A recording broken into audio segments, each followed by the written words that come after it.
Amin, puji Tuhan. Kasih tepuk tangan untuk Tuhan Yesus. Glory to God. Haleluya. Silakan duduk semua, puji Tuhan. Saya senang sekali bisa ketemu dengan jemaat setelah sekian minggu. Saya sedang bepergian. Sungguh-sungguh berapa minggu aja, cuman berapa kali nggak ketemu, hati saya rindu. Semoga saya nggak cinta satu sisi, semoga Anda juga selalu mendoakan dan mengasihi kami. Praise the Lord.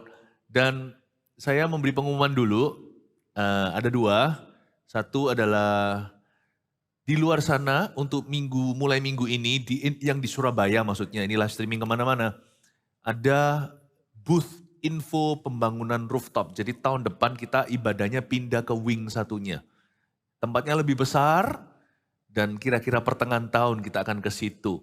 Jemaat kalau ada pertanyaan, ada inquiry, mau tahu segalanya, booth ini diadakan supaya Anda bisa mengerti visi bangunan itu apa. Mari kita terlibat ya, mari kita terlibat sungguh-sungguh karena dari sini gereja ini, dari gereja Mawar Sharon Surabaya Barat ini akan meluncur atau melejit atau melesat 1.000 anak panah. Yaitu 1.000 gereja lokal di mana-mana. Oh, so exciting sekali, sangat bergairah. Hal yang lain adalah Army of God Conference, yaitu Youth Conference kita akan diadakan. Please jangan lupa kalau Anda orang muda mendaftar, kalau yang punya anak-anak muda atau kenal anak-anak muda yang ada di dalam rumah Anda, ayo daftarkan. Saya percaya nanti anak-anak muda kita ini akan terima visi yang baru dari Tuhan. Generasi anak panah akan diluncurkan. Praise the Lord ya. Hari ini sepanjang hari saya berkhotbah melengkapi kehidupan jemaat sehari-hari. Saya kasih judul hikmat praktis untuk hidup sehari-hari. Saya merasa firman Tuhan itu lengkap sekali ya, ngajari kita segala sesuatu. Apalagi kitab Amsal sangat praktikal. Amsal ini yang saya bagi dalam beberapa khotbah, setiap ibadah beda, menjamah satu area spesifik dalam hidupmu. Jangan kelewatan satu pun. Seperti biasa saya tidak pernah jemu untuk mengatakannya. Kalau Anda lewat satu saja ibadah sebelum atau sesudah ini, tolong Anda kejar ketinggalan Anda dan mendengarkan nanti. Ya, dicicil, seminggu pasti habis. Tidak sedikit di sini orang-orang yang hadir 5 kali. Full nanti. Saya percaya ini investasi, hidup Anda pasti akan berubah. Nah, judulnya, menunya sekali lagi keluarkan, saya ingin Anda untuk melihatnya. Nah, itu dia. Kita sekarang di ibadah yang keempat di sini, ada Tuhan, kita tak perlu CCTV setiap orang. Kenapa kita harus sembahyang, kenapa kita harus berdoa, itu meringankan diri kita. Mari kita baca sekarang, Amsal pasal yang ke-28. Semoga bisa selesai 9 ayat. Ada Tuhan, kita tidak perlu CCTV everyone. Gak perlu kita itu harus jadi polisi dalam kehidupan orang. Jikalau kita bukan aparat, ya kan? Baik itu dalam keluarga atau tempat pekerjaan, demikian pula dalam tempat pelayanan. Kalau kita itu berdoa, pekerjaan jauh lebih ringan. Saya ajak kita untuk membaca dulu Amsal 28. Orang fasik lari walaupun tidak ada yang mengejarnya. Tetapi orang benar merasa aman seperti singa. Berhenti di sana, ayat per ayat saya akan jelaskan. Nanti Anda bisa mencatatnya supaya bisa merenungkan. Orang fasik lari, walaupun tidak ada yang mengejarnya. Tetapi orang benar merasa aman seperti singa muda. Orang fasik di sini bukan orang kafir, bedakan. Kafir itu nggak punya Tuhan, fasik ini Tuhan-Tuhanan. Jadi Tuhan gak terpukau kalau kita beragama. Punya Tuhan itu harus punya relationship. Harus memiliki hubungan. Dan hubungan dengan Tuhan itu dieja aman. Cara mengeja hubungan dengan Tuhan itu bukan HUBUNGAN hubungan. Hubungan dengan Tuhan itu dapat dieja AMAN, aman. Orang yang sungguh-sungguh punya hubungan dengan Tuhan itu pasti aman dia hatinya. Lawan kata aman di sini orang fasik yang lari. Padahal gak ada yang mengejarnya. Ini yang disebut paranoia atau paranoid itu. Parno kata orang Indonesia. Sebenarnya parno itu bukan penyakit. Kalau diterusin ya jadi penyakit. Dimulai dari hilangnya damai sejahtera dalam diri seseorang. Karena kalau orang itu menyimpan dosa, maka di dalam dirinya akan nyala alarm clock-nya. namanya guilty conscience atau nurani dia yang gak bersih. Hati nurani kita itu gak bisa dipalsu, dia pasti akan menuduh. Hati nurani itu adalah satu elemen hidup manusia yang masih ada sisa-sisa daripada Taman Eden waktu Tuhan menciptakan bumi pertama kali. Dan waktu dia menghembuskan nafasnya ke manusia, satu hal sekalipun orang tidak punya Roh Kudus, Tuhan tidak tinggal di hatinya, manusia masih ada sisa-sisa gambar dan rupa Allah. Nurani namanya. Nurani. Orang non-Kristen pun punya nurani. Nah, hati nurani itu tidak bisa disangkali. Dan di nurani itu biasanya yang diketuk oleh Roh Kudus, diketuk sama Kristus sebelum orang itu terima Yesus. Nuraninya yang diganggu. Nuraninya yang dikejar. Nah, waktu kita menerima Yesus sebagai Tuhan, bukan hanya nurani kita punya. Tuhan menghidupkan roh kita. Roh kita hidup kembali. Seperti bangkit dari mati.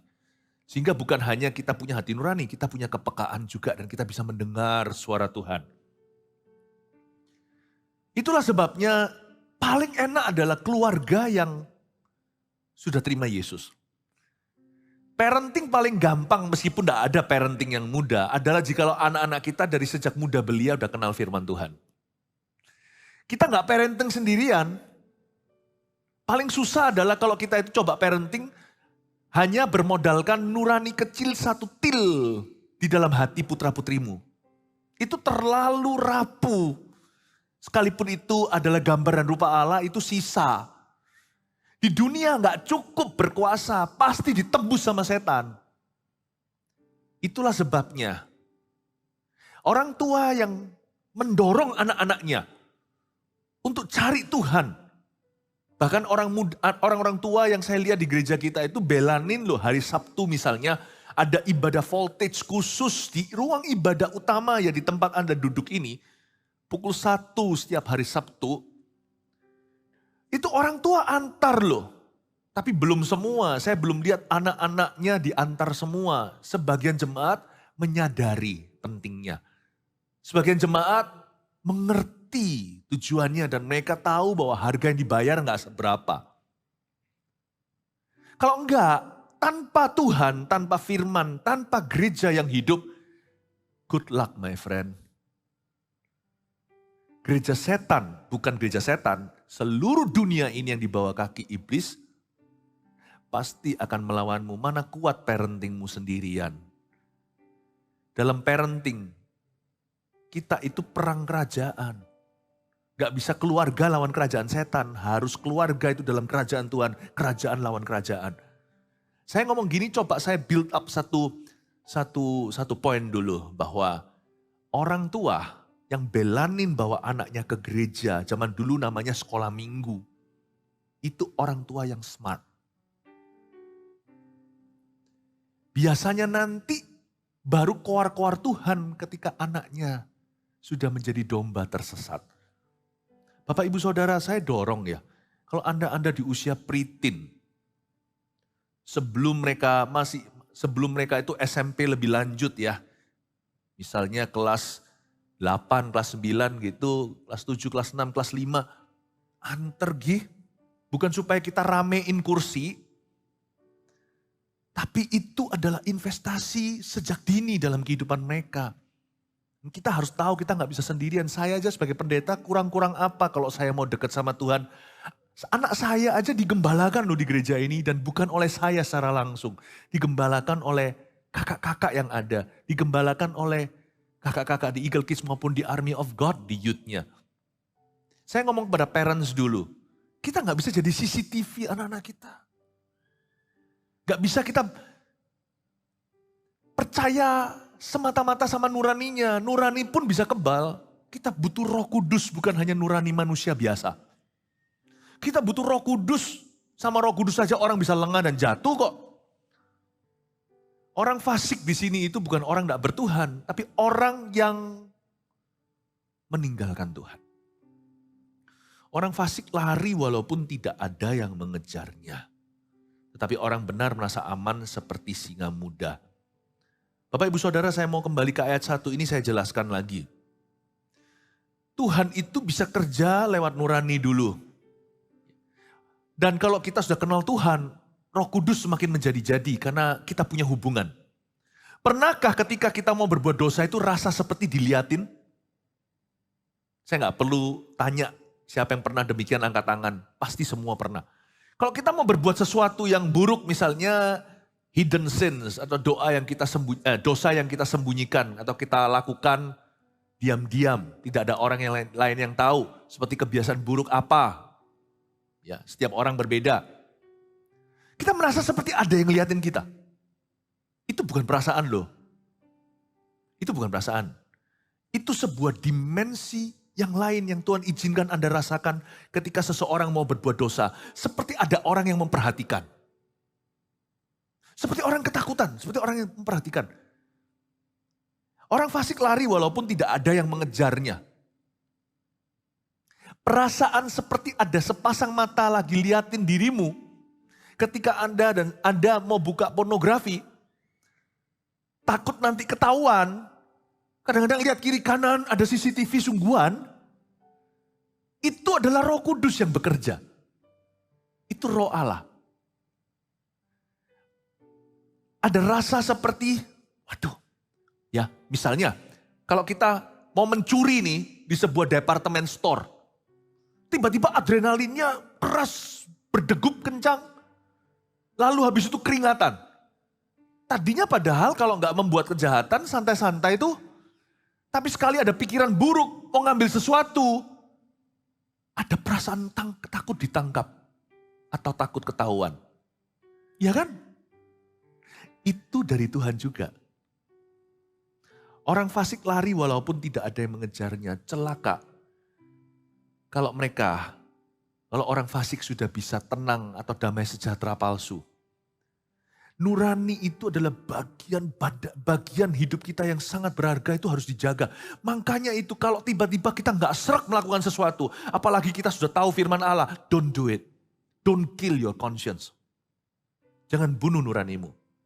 Itu jalur merah, jalur Anda untuk berhubungan dengan Allah. Jangan dimatikan.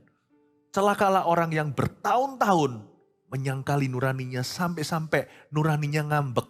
Dan tidak mau berbicara ke dia lagi. Orang seperti itu niscaya pasti akan binasa. Karena sudah tidak ada orang bisa memberitahu. Telinganya sudah kopok dan tuli terhadap Kristus dan terhadap Roh Kudus. Orang fasik lari walaupun tidak ada yang mengejarnya. Jikalau Anda tertidur hari ini di ranjang Anda tiap malam tidak tenang. Cari tahu apa yang membuat gelisah jiwamu. Saya selalu diajari dari kecil, diberitahu sama papa saya begini. Kita jadi orang biasa gak apa-apa, gak perlu kaya raya. Asal uangnya halal. Daripada kita larikan sesuatu milik orang, kita tidur tidak tenang. Papa saya mungkin gak ingat ngomong itu cuma sekali saja, tapi saya ingat selamanya. Saya ingat betul sekali. Kalau dosa itu mulai mengejar Anda sampai ke ranjang Anda, cepat diresponi, jangan tidur. Nyalakan lampu, berlutut di samping ranjangmu. Dan katakan, Tuhan bersihkan aku, beritahu aku Sakius ini apa yang harus kuperbuat untuk ganti rugi. Don't deny your conscience. Jangan sampai kita menyangkali nurani kita. Kalau kita berada di dalam sebuah bioskop, kita melihat sesuatu, kita nggak sejahtera sekalipun sudah bayar tiketnya mahal. Ya, mungkin kita bukan lagi pakai bioskop biasa tapi yang premier, yang VIP begitu, yang kursinya lebih lebar, yang empuk seperti first class. Buang tiketmu, lebih baik puntung tangan atau lengan, lebih baik cumplung matanya daripada utuh dan kita kebakaran neraka. Jangan sayangkan, remember this, Anda dan saya punya harta semua yang melekat pada kita itu nggak sampai di dalam kita, pakaian cuma di luar. Apa yang kita makan keluar ke jamban. Satu hal yang kekal, dari Taman Eden itu nurani namanya. Itu CCTV-nya Allah. Dan tahu nggak? Itu bisa diturunkan loh ke putra-putri kita. Turunkan. Ternyata alam roh itu ada. Saya mencoba bicara tentang sesuatu yang jauh lebih kompleks daripada perkara dasar. Biasanya orang tua yang nuraninya peka, anak-anaknya nanti juga takut akan Allah. Biasanya kalau nuraninya orang tua bebal, turun-temurun nanti keledai liar. Do you realize that your conscience could be a great inheritance for your children? Hati nuranimu itu bisa menjadi warisan yang indah buat putra-putrimu. Keluarga tanpa nurani, itu sudah tidak tahu, sudah tidak kondusif lagi. Keluarga yang tanpa hati nurani yang diterangi sudah seperti neraka di atas bumi. Orang fasik lari walaupun tidak ada yang mengejarnya. Tapi orang benar merasa aman seperti singa muda. Jadi tidak semua ya. Masalah susah tidur ya. Kalau menurut ayat ini, ternyata solusi jangka panjangnya bukan obat penenang loh. Bukan. Karena di sini dikatakan orang benar merasa aman seperti singa muda. Kalau Anda hapuskan guilty conscience atau perasaan bersalah, apa yang menghantuimu itu, otomatis akan percaya diri seperti singa muda yang merasa aman karena dia tahu dia benar. Jadi mengkonsumsi obat-obatan, saya bukan dokter, kembali ke dokternya, tapi dokter gak bisa jamah sampai ke rohnya, itu hanyalah anak-anak Allah. Itu bukan jangka panjang solusinya.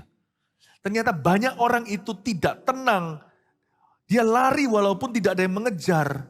Tidur tutup mata pun takut setengah mati. Obat penenang bukan solusi. Tapi dia harus singkirkan perasaan guilty. Dan itu solusinya hanyalah bertobat dan mengakuinya, mengakui dosanya di hadapan Tuhan. Darah Yesus membasuh. Nanti pelan-pelan lihat obatnya pun turun dosisnya. Dokter berkata mulai dikurangi setengah hingga seperempat. Hingga dokter berkata, sudah kamu tidak perlu minum obat. Tidak semua langsung jadi penyakit, tapi biasanya orang mulai dengan sangkal nurani, akhirnya penyakitan. Dimulai dengan menyangkal nuraninya, dia jadi kebal, lalu jadi orang bebal. Setelah itu Tuhan terus akan seolah-olah seperti ada yang menghantui dia. Dia lari tanpa ada orang satupun yang mengejarnya. Tidur pun tidak bisa tenang di ranjangnya. Guilty conscience tidak bisa dia matikan, sekalipun dia sudah menolak untuk dengar-dengaran. Nanti muncul penyakit-penyakit macam-macam yang ada namanya dalam dunia depresi. Bapak Ibu Saudara, ternyata sembuh itu murah. Bertobat saja. Ternyata untuk pulih itu gampang. Gak mahal lagi. Obat-obatan itu perlu uang, perlu duit untuk beli. Ternyata kau singkirkan kefasikan. Ketika seseorang akhirnya jadi orang benar dan dia tahu dengan segenap hati. Niscaya dia merasa aman seperti singa muda. Jikalau di sini ada orang yang mencari rasa amannya bukan dalam Tuhan, Anda tidak bisa lari jauh. Anda harus tahu bahwa rasa aman itu hanya dari hubungan dengan Tuhan. Mengeja hubungan dengan Tuhan itu AMAN, aman. Orang yang punya hubungan dengan Tuhan pasti merasa aman. Tidak pernah aku lihat orang pegang api tidak terbakar. Tidak pernah aku melihat orang menjamah Yesus tidak aman. Orang memegang Tuhan tidak damai sejahtera. Bapak Ibu Saudara, solusimu murah jikalau Anda mengizinkannya. Mahal jikalau memang Anda tidak mau menerima pertolongan dari Tuhan tapi mau mengusahakan sendiri pertolonganmu yang tidak kunjung datang. Kalau kita mau mengusahakan dengan kekuatan kita sendiri, suatu hari kita akan kecele. Kita akan kecewa. Bapak Ibu Saudara, dari ayat ini saya memperhatikan satu hal. Masalah manusia yang menjadi penyakit macam-macam dalam dirinya adalah dimulai dengan menyangkal nuraninya. Be careful ya. Tahun ini saya doa supaya semua jemaat sehat. Sehat walafiat, sehat fisiknya, sehat emosinya. Jaga nuranimu. Ya, jaga hatinya. Dengan segala waspada dari sana mengalir kehidupan. Amin. Siapa di sini yang berdoa percaya bahwa Tuhan akan memberi kita kesehatan tahun ini, membuat kita kuat, membuat kita juga selalu damai sejahtera. Kasih tepuk tangan untuk Tuhan Yesus. Puji Tuhan ya. Kita baca berikutnya ayat 2, karena pemberontakan negeri banyaklah penguasa-penguasanya. Tapi karena orang yang berpengertian dan berpengetahuan tetaplah hukum. Ayat ini berbicara tentang kondisi bangsa dulu atau negeri. Kalau negeri itu banyak pemberontakan, banyak warlords-nya. Paham ya? Kalau satu negara itu ada banyak pecah, perang saudara, maka akan muncul penguasa-penguasa. Ya, penguasa-penguasa. Biasanya penguasa-penguasa itu muncul ketika terjadi pemberontakan di dalam negeri, ketika mereka nggak sehati. Tapi kalau orang itu punya pengertian dan pengetahuan, tetaplah hukum. Bapak ibu saudara juga sama. Kalau papa dan mama bersatu, bukan konteks negara tapi keluarga. Biasanya tidak akan terjadi yang namanya blok sini, blok sana. Tidak akan terjadi begitu. Karena pemberontakan negeri banyaklah penguasanya. Bapak ibu saudara, anak-anak Anda itu melihat persatuan Anda. Papa mama kalau terus gegeran, nanti anaknya pasti akan penyakitan. Tapi saya berdoa ada tangan daulat Tuhan membuat anak Anda justru jadi kuat. Tadi di ibadah sebelumnya saya jelaskan. Ironisnya ada anak-anak yang dari keluarga baik-baik tapi terlalu dimanja jadi lemah. Jadi generasi stroberi. Dikit-dikit perlu healing, dikit-dikit perlu healing. Tapi saya melihat dari keluarga berantakan muncul anak-anak yang kuat. Orang-orang yang tangguh, orang-orang yang tidak gampang menyerah. Biasanya orang-orang yang bisa kerja itu muncul dari keluarga yang susah. Ya, tapi jangan susahkan keluargamu secara sengaja supaya kuat anakmu. Karena kalau anak-anak kita itu keluar dari keluarga yang susah, ada harga yang mereka bayar dulu. Saya ngomong gini adalah supaya bisa di-overrule, supaya Tuhan dalam daulatannya bisa memutarbalikkan apa yang normal. Hanya Tuhan yang bisa membuat kita tabur semangka keluarnya apel, itu hanya Tuhan Yesus. Mana bisa papa mama yang buruk berantem melulu kok anak-anaknya bisa takut akan Allah, itu hanya Tuhan. Tapi juga bukan berarti tanpa harga yang dibayar, pasti juga ada orang yang mencucurkan air mata jikalau bukan papa mamanya. Saya ngomong gini bukan membenarkan loh ya, it's okay jadi keluarga yang susah. Tapi memberi harapan kalau Anda dari keluarga yang susah, Anda jangan susah. Selalu tidak terlambat untuk menjadi generasi satu, generasi yang pertama untuk melakukan kebenaran. Peduli amat kalau papa mamanya udah Kristen, kalau mereka tidak hidup sesuai firman, Anda punya pilihan. Saya ngomong gini untuk menghibur hati orang-orang yang dari keluarga susah. Kalau Anda dari keluarga yang susah, sekalipun Anda dilahirkan dari kecelakaan, hubungan di luar nikah, Anda punya pilihan. Hidupmu adalah hidupmu, tidak tergantung dengan orang tuamu.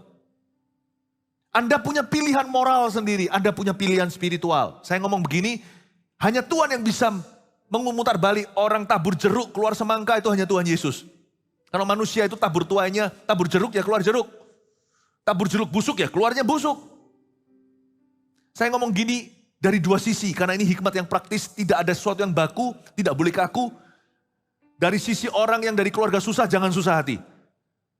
Tapi dari keluarga yang baik-baik, jangan buat susah anak-anakmu. Ingatlah bahwa persatuanmu dengan istrimu, persatuan kita dengan istri kita, itulah warisan terbaik bagi anak-anak kita. Anak-anak itu kan stabil tidak memberontak kalau papa mamanya bersatu. Kalau ada pemberontakan, penguasa-penguasa mulai bermunculan. Blok kiri, blok kanan. Anak-anaknya itu nggak akan utuh gitu ya. Boleh saya bahkan berani katakan bahwa khotbah saya yang sekarang ini, khususnya yang ibadah sekarang ini, mestinya ada benang merah lanjutannya dari yang saat teduh kemarin hari Sabtu, waktu saya jelaskan tentang hikmat untuk bisnis atau hikmat untuk urusan dan bisnis keluarga. Papa mama itu kalau jelas, kalau sepakat, anak-anaknya yang sejahtera. Karena pemberontak negeri banyaklah penguasa-penguasanya. Ya, jangan terjadi goncangan supaya anaknya stabil. Kalau orang tua buruk aja anaknya bisa baik kok. Tabur apel keluar jeruk kalau Tuhan yang campur tangan. Apalagi kalau orang tuanya baik, melibatkan Tuhan. Aduhai, anak-anaknya mencuri start yang luar biasa. Orang tuanya menabur angin, anaknya menuai belitung. Anaknya menuai badai yang baik maksudnya. Optimis. Tetapi pesan ini mengajarkan kita dalam konteks negeri, negara, atau konteks keluarga. Jangan terjadi pemberontakan, jangan terjadi perpecahan, supaya tidak banyak penguasanya. Warlords-nya muncul di mana-mana, tiba-tiba di pulau mana ada gerakan pemberontakan, di pulau situ, di sana situ. Kalau negara tidak utuh, ya begitu nanti hasilnya. Tapi dari ayat ini juga kita belajari sesuatu ya. Kalau kita baca sekali lagi ayat 2, karena pemberontakan negeri, banyaklah penguasa-penguasanya. Saya bisa membaca ulang-ulang dan saya mendapat pengertian bahwa negeri yang dimaksudkan di ayat 2 ini telah menceraikan Allahnya. Happy is the people that is in such a case whose God is the Lord. Dalam bahasa Inggrisnya di kitab Mazmur bunyinya begini, berbahagialah orang-orang yang keadaannya demikian, yang Tuhannya adalah, yang Allahnya adalah Tuhan. Happy are the people that is in such a case. Happy is the people. Karena pemberontakan, maksudnya kalau sebuah negara itu menggandeng Tuhan, maka tidak akan ada muncul penguasa-penguasa. Saya waktu baca ayat 2 ini, saya membayangkan sebuah negeri yang telah memisahkan dirinya dengan Tuhan. Misalnya seperti Amerika, zaman dulu Amerika itu Kristen banget. Ya, coba bayangkan. Memang tidak ada sih negara Kristen itu, nggak ada. Nggak ada, di semua negara pasti ada Kristen, non-Kristen. Tapi bapak-bapak pendiri USA itu kan semua orang-orang takut akan Tuhan, tidak sedikit hamba-hamba Tuhan loh. 90% daripada pendiri-pendirinya takut akan Allah. Tapi ketika mereka mulai mengeluarkan 10 perintah Allah itu dari Mahkamah Agungnya, mereka mulai menyingkirkan doa dari sekolah-sekolah, melarangnya sebagai kriminalitas segala atau pidana. Ketika mereka mulai menceraikan Allah mereka, padahal mereka sudah dapat head start sebagai negara yang dipimpin oleh orang-orang Kristen yang pintar tapi takut akan Allah. Bapak Ibu Saudara, senjata makan Tuhan. Ketika mereka memberontak, pemberontakan di negeri, ketika mereka menceraikan Allah yang hidup, banyaklah penguasa-penguasanya. Lihat, gak pernah bersatu. Olok-olokan di news atau di berita. Berita ini, berita itu, ngolok presidennya sendiri, lalu berantem ini itu, ya ampun Bapak Ibu. Kalau seseorang itu memisahkan diri dengan Tuhan, be ready for so many CCTV. Be ready, siap-siaplah, birokrasinya kan rumit. Happy is the people that is in such a case. Umat yang gini keadaannya sangat bahagia, karena tidak akan birokrasinya banyak. Ketika kita menjauh dari Tuhan, tolong perbanyak ya CCTV-nya. Karena Anda tidak mungkin bisa percaya satu orang dengan yang lainnya. Siapa yang jaga mereka? Makanya itu saya selalu memulai segala sesuatu dalam keluarga saya itu dengan doa. Kalau saya nggak doa, saya harus pasang CCTV di mana-mana di rumah saya. Makanya saya selalu rajin-rajin kalau belum meeting saya doa dulu. Kalau yang meeting sama saya, hampir selalu 99% saya berkata doa dulu. Kenapa? Kalau enggak akan rumit meetingnya. Dengan doa meeting saya 1 jam selesai. Tanpa doa 10 jam bisa berlanjut. Itulah sebabnya kalau Anda sebelum pergi ke kerja, doa. Cari wajah Allah. Itu meringankan Anda sendiri. Karena sebuah negara aja yang memberontak pada Allah, banyak penguasanya, otomatis dia harus siapkan banyak penjara. Banyak polisi juga. Karena one person cannot trust the other. Ketika Tuhan missing, ketika Tuhan hilang, satu dengan lain tidak bisa saling percaya. Cannot trust each other.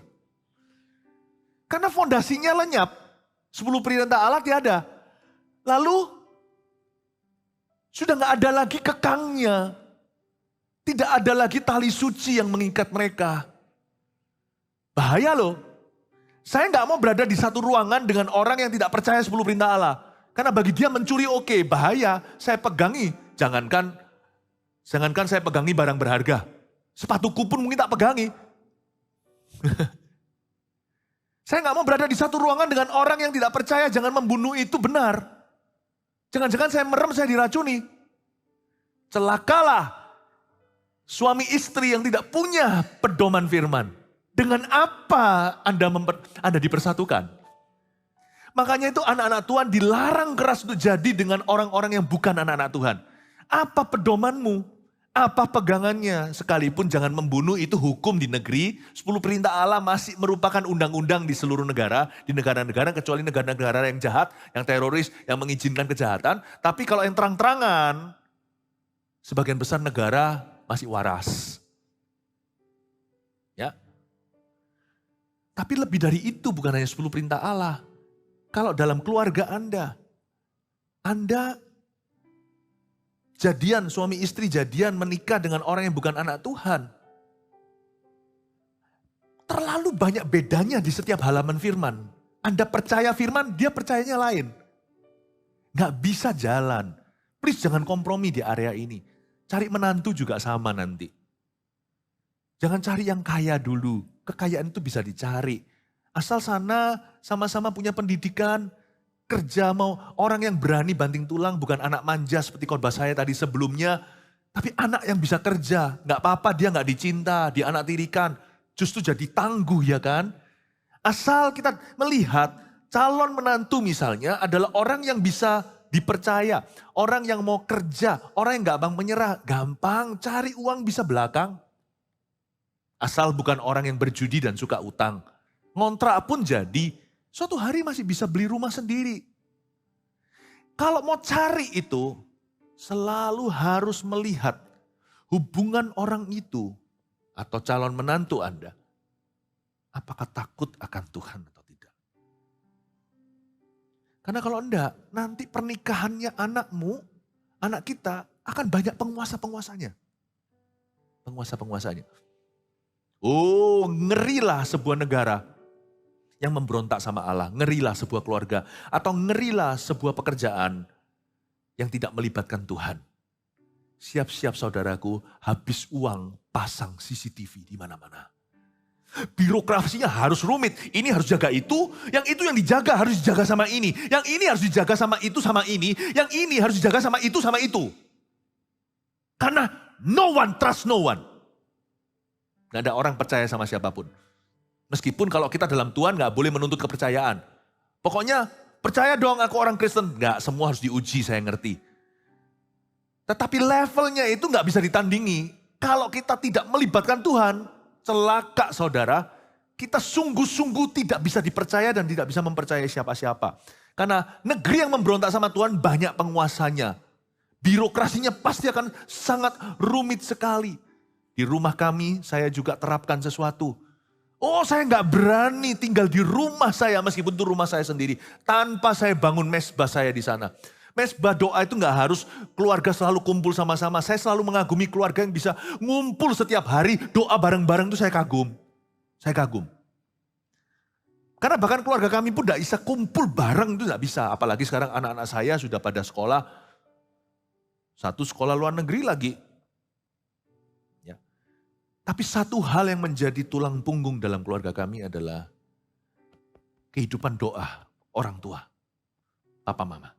Dan khususnya suami atau ayah. Saya menaruh di atas pundak saya that responsibility. Saya nggak berani tinggal di rumah saya sehari pun tanpa Tuhan. Karena itu rumah saya nggak perlu CCTV.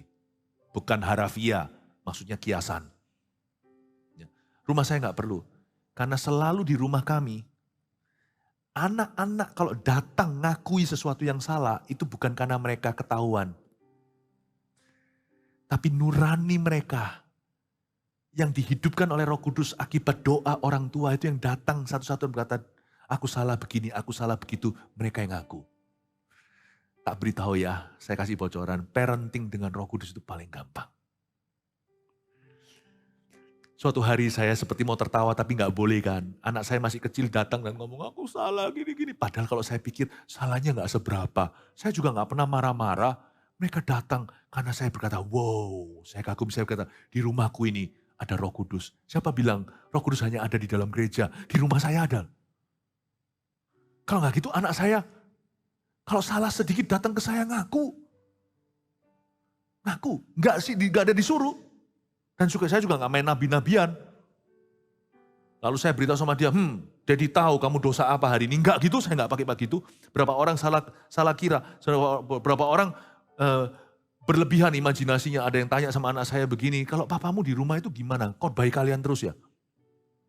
Kalau kalian diajak mainan sama papa itu langsung rebah ya? Saya kalau di rumah itu senormal-normalnya. Senormal-normalnya, ya seperti Anda. Cuman saya punya satu kekuatan. Saya libatkan Tuhan, saya tidak memberontak sama Tuhan. Saya libatkan Tuhan. Enak memang. Saya libatkan Tuhan. Dalam pekerjaan juga sama. Jangan kira kalau kita bekerja di gereja itu orang jauh lebih main nurani. Oh malah lebih bahaya ragi Farisi. Saya senang, di bawah saya itu ada ratusan orang. Bukan jemaat maksud saya yang bekerja. Ya. Lucu sekali di tahun mimpi dan penglihatan. Ada satu yang mau buat salah atau apa, tiba-tiba diimpiin saya. Saya nggak jadi kok, karena saya mimpi koko. Ya. Nggak mungkin tuh saya masuk ke mimpi orang, saya adalah orang kok. Kalau saya itu dekat sama Tuhan, saya nggak perlu CCTV di semua orang-orang yang bekerja sama dengan aku atau bekerja di bawahku. Saya nggak perlu. Tuhan akan campur tangan. Saya ngerti sekarang kenapa orang-orang kuno sebelum buka toko doa dulu di depan Yesus 15 menit di sana. Saya ngerti kenapa, pinter mereka. Mereka tahu. Karena sebelum ada teknologi, manajemen, birokrasi, mereka hanya gantungkan Tuhan. Sekarang kan sudah ada kamera apa sekali sekarang ada.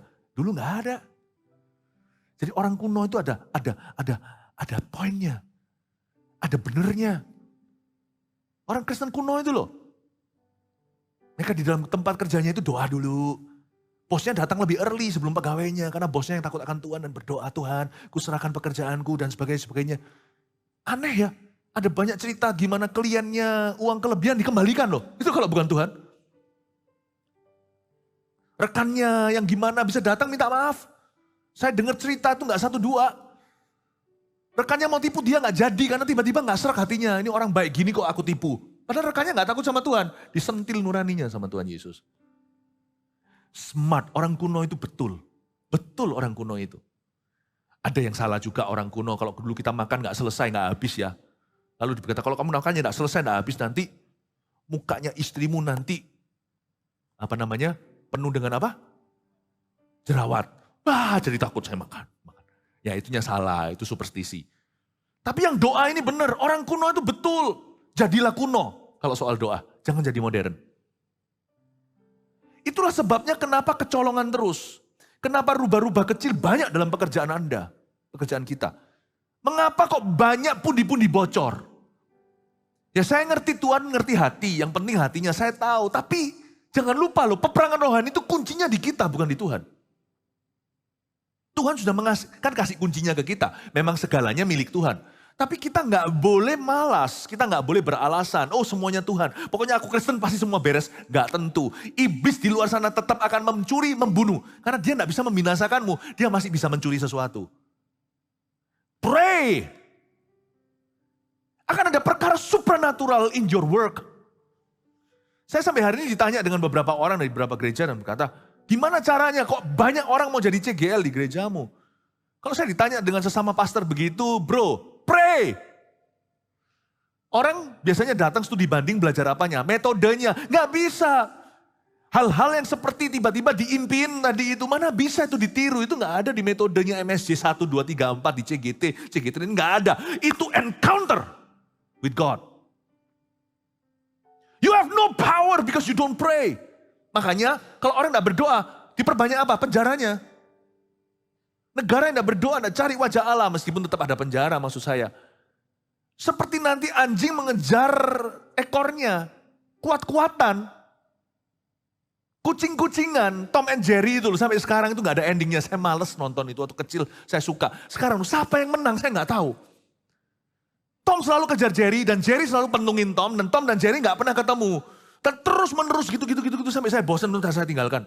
Saya tinggalkan udah. Ya itulah, lingkaran setan. You don't pray. Kita gak melibatkan Tuhan, engage Tuhan. Ya. Kita tuh perlu melamar Tuhan dalam doa. Kita itu perlu menggait dia, menggandengnya. Karena aku tidak berani jalan sendiri ya roh Allah. Kita harus berkata, di luar engkau aku tidak bisa berbuat apa-apa. Di luar Tuhan, aku pasti dengan tenaga yang ekstra, dengan hasil yang minimal. Tapi dengan Tuhan, dengan tenaga yang ekstra, hasilnya maksimal. Itu bedanya. Siapa bilang dalam Tuhan lalu kita tidak berusaha? Berusaha ekstra, tapi hasilnya maksimal. Tapi tanpa Tuhan, berusaha ekstra bukan lagi dapat minimal, demikian juga mahal. Kalau nggak ada Tuhan di gereja ini, tak kasih CCTV di mana-mana di kantor kita. Sampai yang jelimet saya kasih semuanya, I cannot trust anyone. Without the Holy Spirit, tanpa Roh Kudus, berabe. Kita akan keluar duit besar sekali untuk pasang birokrasi, atur ini, itu, ini, jaga ini, jaga itu dijaga itu, dan itu dijaga ini, dan ini, dan itu saling menjaga, dan akhirnya tidak ada yang percaya. Amin Bapak Ibu Saudara. Tapi kalau dengan Tuhan ya, simplified version. Versinya jadi simple. Saya baca ayat 2b. Karena pemberontakan negeri banyaklah penguasa-penguasanya, tapi karena orang yang berpengertian dan berpengetahuan, tetaplah hukum. Sama Tuhan, satu orang aja will get things done. Ayat 2a itu penguasa-penguasa majemuk, tapi ayat 2b itu singular atau tunggal. Banyak penguasa, lalu kontrasnya orang yang berpengertian, one person only. Coba Anda lihat ya, di mana ada Tuhan? Ini one man show-nya Tuhan. Di mana Tuhan berkurang, di situ semua orang harus share power sebisa mungkin karena sebenarnya pada dasarnya no one trust anyone. Semua orang mau glory. Selalu kita dapatkan pesan one man show tidak baik, one man show tidak baik. No. Tuhan pilih Musa itu one man. Pilih Yosua one man. Tapi memang tidak berakhir one man kalau orang itu adalah man of God. Kalau orang itu adalah orangnya Tuhan. Kalau Anda lihat ya, di tempat di mana berkuranglah glory, di dalam pekerjaan dan Anda dan sebagainya, Anda akan terkejut. Pegawai kita menjamur dan hasilnya minimal. Tapi di mana Tuhan bekerja, satu pegawai 1000 musuh lari. Satu di antaramu akan membuat 1000 lari. Maksud saya, Tuhan akan inject quality. Di mana tidak ada Tuhan, rame-rame semuanya dan tidak menghasilkan apa-apa. Ya, seperti rasanya keroyokan tapi hasilnya nggak seberapa. Di mana ada Tuhan, tidak akan sendirian tentunya. Tetapi lihat ya, setiap orang akan signifikan. Satu-satu akan signifikan. Itu yang dimaksud di ayat 2. Praise the Lord. Kasih tepuk tangan untuk Tuhan juga jangan tanggung. Haleluya. Ayat 2a dan b ini kontras. Kalau orang itu menceraikan Tuhan, memberontak dalam negeri, banyak penguasanya. Semua orang mau secuil. Lu secuil, gua juga secuil. Lu ngambil secuil, aku juga mau secuil. Tapi kalau Tuhan bekerja, satu orang berpengertian dan berpengetahuan, tetaplah hukum. Just one person. Ini yang saya doakan terus terang hari-hari ini untuk Anda. Doa saya tidak jemu-jemu, doa kami. Supaya jemaat masing-masing, saya tidak pernah berdoa minta gereja yang rame. Tapi Tuhan kasih angka jikalau kita berbuah. Tapi saya minta signifikan, setiap jemaat akan signifikan. Saya berdoa untuk Anda, boleh ya saya doakan Anda begitu ya. Dan saya juga terus terang mendoakan anak-anak Anda, keturunan Anda. Supaya satu-satu jadi signifikan. Ayo ajak sepakat, setiap kali Anda doa untuk anak-anak Anda, jangan pernah ingat, jangan pernah kira bahwa Anda berdoa sendiri. Gerejamu berdoa bersama denganmu, untuk anak-anakmu. Haleluya, kasih tepuk tangan untuk Tuhan Yesus. Ayat 3, orang miskin yang menindas orang-orang yang lemah adalah seperti hujan deras tapi tidak memberi makanan. Orang miskin menindas orang-orang yang lemah, dalam bahasa Inggrisnya ini sebenarnya orang miskin yang menindas orang yang lebih miskin. Di sini saya ajak kita untuk tidak anti miskin atau anti kaya. Tapi anti sombong dan anti egois hati. Ternyata di sini ayat ini mencengangkan. Karena Alkitab tidak pro kaya maupun miskin. Ada orang kaya yang takut akan Tuhan di dalam Alkitab. Ada juga orang kaya yang tidak takut akan Tuhan seperti orang kaya yang binasa dan meminta Lazarus mencelupkan jarinya, meneteskan air dari sana. Tapi ada orang kaya yang takut akan Tuhan di dalam Alkitab. Oh ya. Dari zaman Raja Daud, dari zaman Yesus, Rasul Paulus. Orang miskin yang takut akan Tuhan ada. Lazarus itu yang terkenal salah satunya di Perjanjian Baru. Yang jahat ada. Coba Anda lihat orang kusta itu yang pada waktu Gideon, pada waktu zaman raja-raja maksudnya. Ada orang kusta yang datang ke perkemahan. Wah, dia sendiri sengsara, dia ambil semua harta. Karena tidak ada orang berani deketi, nggak ada orang tahu di kemah musuh sudah pada mati. Ternyata ada juga orang miskin yang tetap tidak bisa belas kasihan ya dengan orang lain yang juga sengsara. Di zaman perang mereka semua lagi kelaparan. Orang ini, seringkali kalau orang sengsara terlalu lama, dikucilkanlah, dipandang sebelah mata. Ada yang bisa jadi belas kasihan, tergantung prosesnya. Ada yang bisa berbelas kasihan pada orang begitu, nanti kalau dia diangkat sama Tuhan, dia jadi orang yang dermawan. Tapi ada juga yang begini, enak aja, masa aku gini, dia juga mau orang lain sengsara. Nah orang gini kalau diangkat nanti suatu hari, dia akan jadi pemimpin yang bengis. Orang miskin yang menindas orang-orang yang lebih miskin, adalah seperti hujan deras tapi tidak memberi makanan. Jadi orang miskin pasti baik, selalu baik? Enggak. In this case, not always. Not always. Itulah sebabnya kalau kita lebih miskin harta dari orang lain, jangan mencerca mereka yang sudah diberkati dulu. Jangan mencari belas kasihan orang maupun Tuhan melalui jalan iri hati atau mengecam keberhasilan orang. Jangan lakukan itu. Kalau kita harus jadi orang yang miskin harta di dunia, jadilah kaya di dalam kerajaan sorga. Tunjukkan bahwa Anda adalah putra-putra kerajaan sorga, bahwa kitalah yang empunya kerajaan itu. Kalau kita harus lebih miskin, jadilah kaya dalam syukur. Kalau kita lebih miskin harta, jadilah kaya untuk mensyukuri sukses orang lain. Karena ternyata menjadi lebih miskin bukan berarti akan dibelas kasihani oleh Tuhan. Makanya itu orang-orang miskin yang punya pikiran komunis, mereka akan mengeluh, semakin kecewa sama Tuhan. Nanti suatu hari pada akhirnya dia akan kecewa.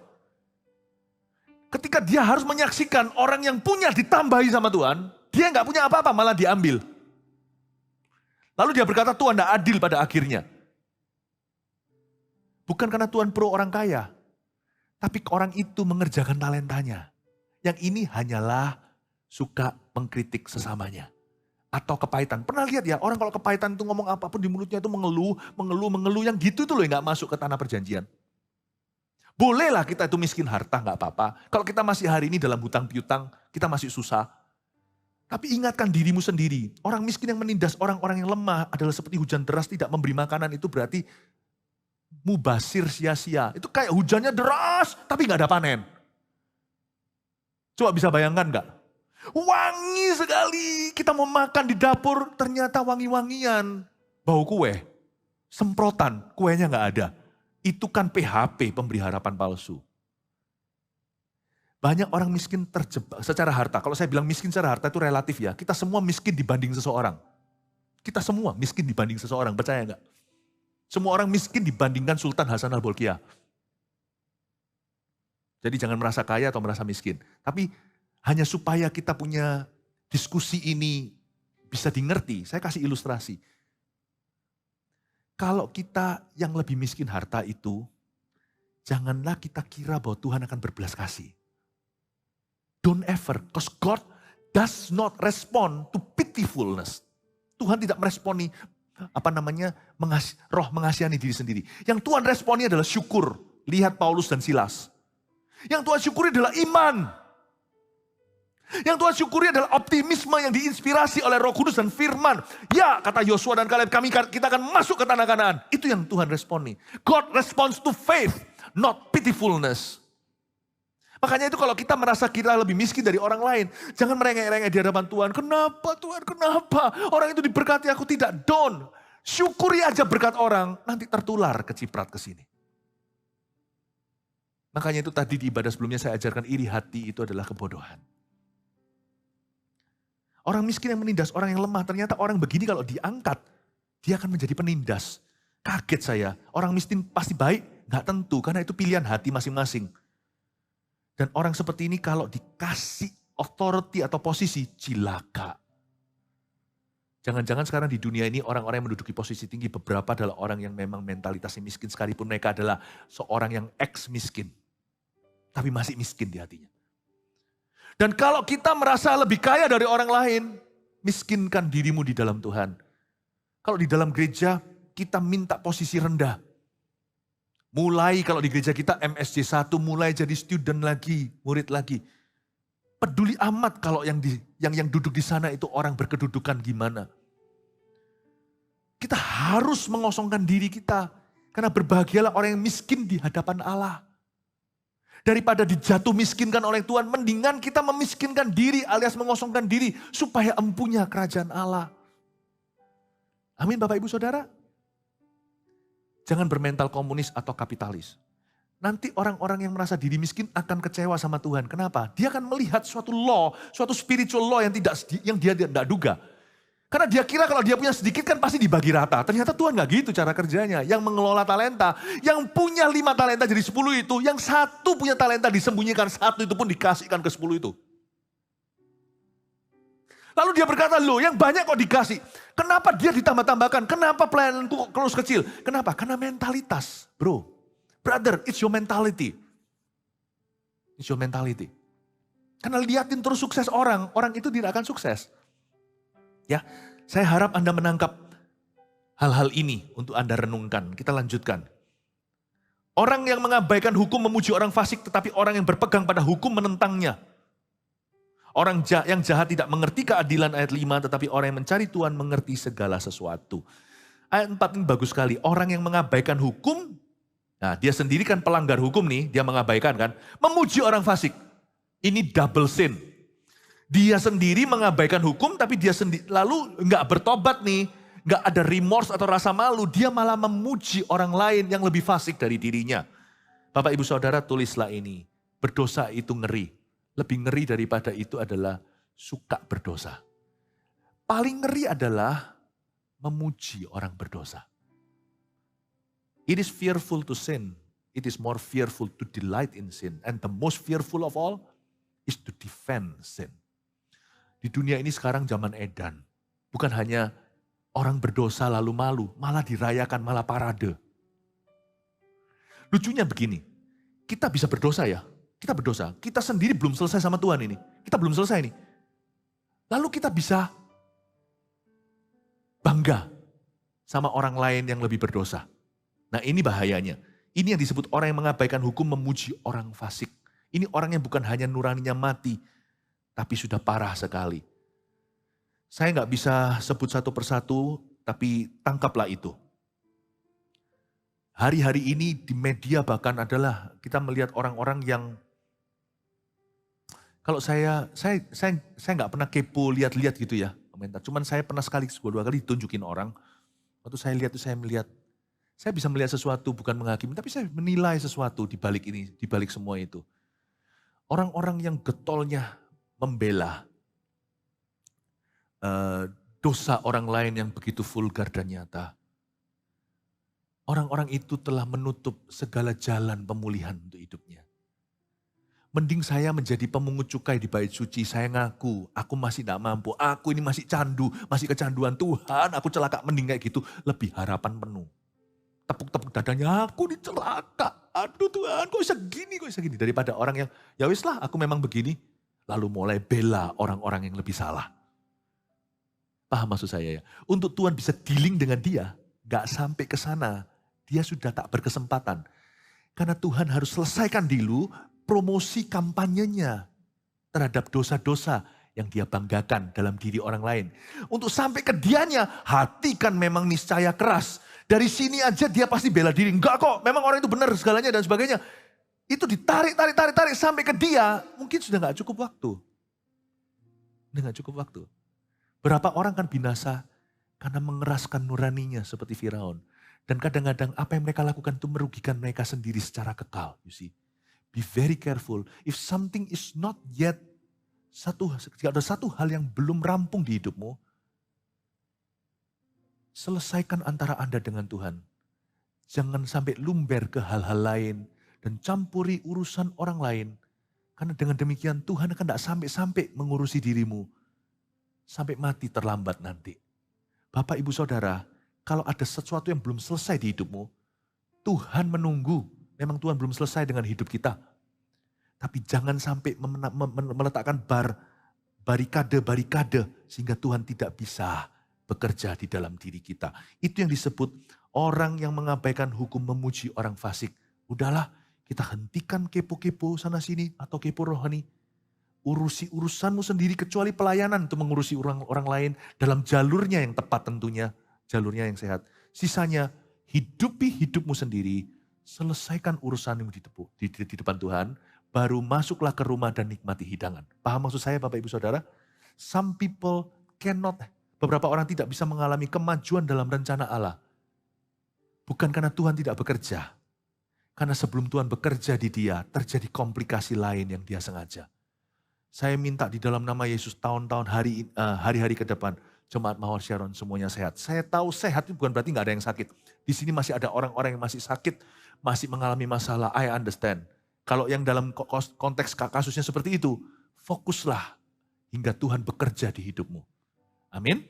Jangan tambahi sesuatu. Kita punya lack of wisdom bisa merugikan kita eternally. Beberapa orang itu dalam bahaya binasa padahal dia bukan menghujat Roh Kudus. Tapi karena dia salah melangkah. Bapak Ibu Saudara, janganlah memuji orang fasik. Jikalau memang engkau harus mengabaikan hukum untuk sementara waktu karena kelemahan imanmu, jangan memuji orang fasik. Ya, sedikit lagi lalu selesai ayat 6. Lebih baik orang miskin yang bersih kelakuannya daripada orang yang berliku-liku jalannya sekalipun ia kaya. Orang yang memelihara hukum adalah anak yang berpengertian. Tapi orang yang bergaul dengan pelahap mempermalukan ayahnya. Lain kali saja saya jelaskan. Tapi intinya adalah kita tidak dinilai dari akun di bank dan nilai uang. Lebih baik orang miskin yang bersih kelakuannya bukan berarti lebih baik miskin. Tapi kalau disuruh milih miskin bersih kelakuan atau kaya lika-liku jalan, pilihlah miskin bersih kelakuan kata firman Tuhan. Itu bukan nasib yang menunggu kita, karena orang yang rajin pasti sama Tuhan tambahkan. Tapi di sini ayat ini menjelaskan kepada kita bahwa kita tidak dinilai di mata Tuhan yang akan menghakimi orang hidup dan mati. Berdasarkan berapa banyak uang yang kita miliki. Tapi berdasarkan karakter kita yang memuliakan Allah. Karena di sini juga bukan berarti anti orang kaya di ayat 6.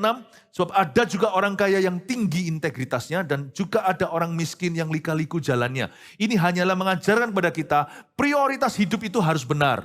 Bahwa kekayaan itu nomor sekian. Takut akan Tuhan adalah yang pertama. Kaya atau miskin. Nah ayat 7 dalam takut akan Tuhan ada harga yang dibayar. Orang yang memelihara hukum adalah anak yang berpengertian. Di segala usia, baik usia kecil maupun dewasa, anak bisa mendatangkan sukacita pada papa mamanya. Kalau dia adalah anak yang bahasa sehari-hari di Surabaya, anak yang genah. Nah untuk jadi anak yang genah itu gak gampang Bapak Ibu. Karena gak tentu orang itu rusak sungguhan untuk dia dirusak. Untuk dia menjadi rusak, tidak perlu dia dirusak sungguhan. Paham maksud saya? Tidak perlu orang itu sampai rusak narkoba baru dibilang rusak. Gak perlu. Pergaulan aja sudah membawa Anda untuk membawa Anda nyerempet ke sana. Image itu harus dijaga. Tapi orang yang bergaul dengan pelahap mempermalukan ayahnya. Coba bayangkan.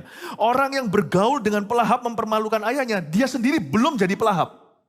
Dia sendiri belum jadi pelahap. Dia hanyalah bergaul dengan pelahap. Coba bedakan. Nowadays, hari-hari ini orang muda atau orang tua, kita nggak bisa overprotective. Biarin terserah dunia mau bilang kita fanatik. Mending kita dibilang fanatik tapi sungguhan holy. Daripada semua orang di dunia tepuk tangan sama kita, tapi Tuhan akan menganggap kita keji. Jadi jangan takut dengan sebutan fanatik. Telan mentah-mentah kalau ada orang bilang fanatik, iya mau apa? Saya bolak-balik digituin. Gak apa-apa, mendingan fanatik disebut gitu daripada jatuh. Karena Alkitab mengatakan sebuah standar kefanatikan. Ini fanatik bukan yang berlebihan ya, fanatik seperti orang gak berdoa kita pukuli, itu lain lagi.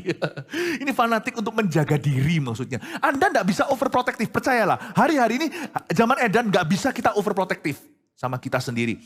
Orang yang bergaul dengan pelahap mempermalukan ayahnya. Dia sendiri belum jadi pelahap, sudah mempermalukan ayahnya. Karena itu, belajarlah hikmat jaga jarak. Saya gak pernah pilih-pilih ya sama orang kalau mau temen apa segalanya. Bahkan companion saya adalah orang-orang yang punya masa lalu. Gak tentu bagus loh. Sampai ada tanya, lu kenapa kok Pastor Philip pergi pelayanan ini dibarengi sama anak-anak rohani yang gimana-gimana. Saya tahu ada orang-orang sudah di label gini dan gitu. Ya. Tapi maksud saya adalah bergaul di sini adalah kita harus hati-hati. Kita hati-hati. Kita hati-hati karena kita punya image dan paling tidak ayah ibu kita itu namanya melekat sama kita dan gereja Dan Tuhan terutama. Hikmat jaga jarak itu penting sekali. Paham maksud saya Bapak Ibu Saudara, ketika kita dalam sebuah pertemuan atau di mana kita ngobrol, kita harus sengaja menjaga jarak. Jangan sampai kita itu menjaga jarak, nggak perlu sampai kita itu membuat orang jadi ilfil atau orang nggak suka sama kita. Oh dikit-dikit, oh no, oh berbahasa lidah lalu nggak perlu lah. Nggak perlu kita tuh sok rohani juga, nggak perlu tuh cari penyakit sendiri. Tapi the line must be clearly drawn. Kalau Anda punya teman-teman yang pergaulannya nggak karuan, Anda keluar sama-sama. Mungkin ada batasnya after party tertentu kalau anak muda. Aku nggak ikut ya. Kalau kita tahu itu ujungnya ke clubbing dan semuanya minum-minum. Meskipun Anda sendiri tidak berbuat sesuatu yang tidak senonoh, tapi saya rasa dengan Anda bergaul di konteks yang salah dengan pelahap, itu sudah mempermalukan Tuhan loh. Mempermalukan Tuhan. Misalnya semua orang lagi duduknya angkat-angkat kaki gitu sambil semuanya vaping kayak atau apa kayak semuanya. Kalau Anda terpaksa di pertemuan itu mungkin karena ada sesuatu, Anda harus hati-hati bukan karena mawas diri, aku tahu bukan pendeta, apa bedanya, nggak bisa Anda orang Kristen. Makanya kita juga mungkin duduknya kita jangan ikut-ikut angkat gitu dan sebagainya supaya nanti orang lewat, siapa tahu itu adalah teman papamu. Siapa tahu itu orang Kristen, orang non-Kristen yang tahu bahwa keluarga Anda Kristen. Anda duduknya minimal supaya membedakan. Mungkin Anda duduk biasa gitu dengan tidak ikut hahaha. Ngomong apa seperlunya pulang dulu. Mungkin dalam konteks gini lain kali ketemu. Mendingan ketemui pribadi-pribadi daripada bersamaan seperti ini. Orang salah sangka kiranya Anda ikut vaping. Satu jepret aja. Dan lain cerita kalau Anda public figure. Kalau enggak public figure kan enggak ada ruginya. Rugi, papanya yang rugi. Papa, my brother. Kalau enggak bapak rohanimu, kalau enggak bapak di sorga. Amin ya. Tidak perlu rusak untuk rusak. It's okay fanatik, enggak apa-apa. Zaman ini zaman edan. Kalau mereka semua lagi ngomongin tentang cewek gitu, padahal semuanya adalah suami-suami yang sudah nikah, Anda jangan ikut ya. Anda juga enggak perlu tengking gitu segalanya, kalau nanti 7 lawan 1 kan enggak enak. Itu bodoh namanya. Sorry, enggak. Aku ya enggak nyaman ngomong gini, enggak apa-apa. Udah, aku jalan dulu ya, nanti lain kali kita ketemu. Gitu loh caranya. Ya, terakhir, saya selesai. Thank you ya, sudah mau menunggu untuk lembur sedikit sama saya. Ayat 8, orang yang memperbanyak hartanya dengan riba dan bunga uang, mengumpulkan itu untuk orang-orang yang mempunyai belas kasihan kepada orang-orang lemah. Oke, sampai sana. Orang yang memperbanyak hartanya dengan riba dan bunga uang, riba dan bunga. Riba di sini di Alkitab di zaman Israel itu 30% interest atau bunganya. Gila nggak? 30% loh. Makanya Tuhan larang di sini. Ini yang saya sebut economic violence atau kekerasan ekonomi. Ini namanya mendapatkan harta atau meraup keuntungan dari misteri atau kesengsaraan saudaranya. Janganlah kita itu kaya, halalkan segala cara demi mendapatkan kekayaan. Janganlah. Pilih-pilih nanti ke depan ya, ada banyak opportunity business, jangan diambil semua. Tetap ya, ingat ya, tidak bisa menghalalkan segala cara hanya karena ada berkat di sana. Atau berkat untuk Anda, jangan ya. Ingat sesuatu. Jangan pernah membuat kekayaan dari kesengsaraan orang. Bahkan dari necessity kebutuhan orang pun jangan. Kalau itu fair business gak apa-apa. Jangan. Yang ini riba 30%. Maka ada satu janji Tuhan dan peringatan. Dengan ini saya selesai. Orang yang begini memperbanyak harta dengan riba dan bunga uang. Orang itu Tuhan janji. Pasti terjadi kalau Tuhan yang ngomong. Orang itu akan mengumpulkan harta untuk orang-orang yang mempunyai belas kasihan kepada orang-orang lemah. Begini maksudnya, ada orang kaya yang bodoh yang dia mau pensiun muda, pensiun dini lalu Tuhan berkata, hai kamu orang bodoh, malam ini kamu mati. Mau kemanain tuh semua lumbungnya? Lihat ya, cara Tuhan bekerja gini. Ini dari pengalaman saya lihat dalam kehidupan. Gak tentu cara Tuhan sama, cara Tuhan itu unik sekali gak bisa ditebak. Tapi yang bisa tertebak yang sudah terjadi, oke? Orang yang memeras orang lain itu begini nanti. Dia kumpulkan kan, dia nikmati kan. Tapi nanti itu jadi kutuk, lalu misalkan dia mati karena sakit. Mati lebih dini atau mati tua sekalian mungkin ya kan. Tapi pokoknya dia mati menghadap penghakiman. Tetapi pokoknya dia mati. Nah, waktu dia mati, dia kumpulkan itu untuk orang yang punya belas kasihan. Gimana caranya? Kok bisa kumpulkan untuk orang belas kasihan? Gimana? Harta itu akan melayang dari keluarga itu. Caranya, bisa jadi tiba-tiba anggota keluarganya mewarisi itu, entah pasangan atau anaknya itu dijamah Tuhan. Lalu dijamah Tuhan, suatu hari datang di sebuah malam misi dan Tuhan berkata, serahkan hartanya. Itu orang kalau tahu, andai kata dia bisa keluar merangkak dari neraka, dia akan keluar dan marah-marah sama istri, sama anak-anaknya. Aku kumpulkan dengan kejahatan, akhirnya semua kebelas kasihan bantu orang-orang miskin. Tuhan itu punya cara untuk buat cegek orang. Jangan lawan, Tuhan itu maestronya. Atau begini, mungkin bukan dengan cara begitu, mungkin dengan cara tiba-tiba anaknya mati, habiskan uangnya di judi, kalah bisnis segalanya, dan uang itu kembali digelontor ke pasaran. Waktu uang itu digelontor ke pasaran, uang dari keluarga yang jahanam ini digelontor ke market. Nanti lihat, tiba-tiba Tuhan munculkan the brain. Orang-orang punya otak, anak-anak muda yang takut akan Tuhan, keluarga-keluarga yang punya sense bisnis. Dan mereka yang memenangkan lotrenya, mereka yang merebut kembali devisa-devisa itu dari market. Dan pindah ke tangan orang-orang yang punya belas kasihan. Itu digelontor dulu di market yang netral dan diraup oleh orang-orang benar. Never the wealth you accumulate will stay with your family. Orang yang memeras dengan riba, dengan memerasnya seperti itu, tidak akan harta itu lebih dari 3 generasi, 2 generasi bahkan. Tidak akan lebih bagian dari 1 generasi. Dia tidak akan stay in your family. Tuhan akan gelontorkan itu karena Tuhan punya cara. Oleh karena itu, jangan iri sama orang yang sukses. Irilah sama orang yang benar. Karena orang itu dikenan Tuhan. Karena Anda tahu, orang yang punya belas kasihan yang menang belakang. Haleluya, mari kita semua bangkit berdiri, kita berdoa bersama-sama. Thank you Jesus.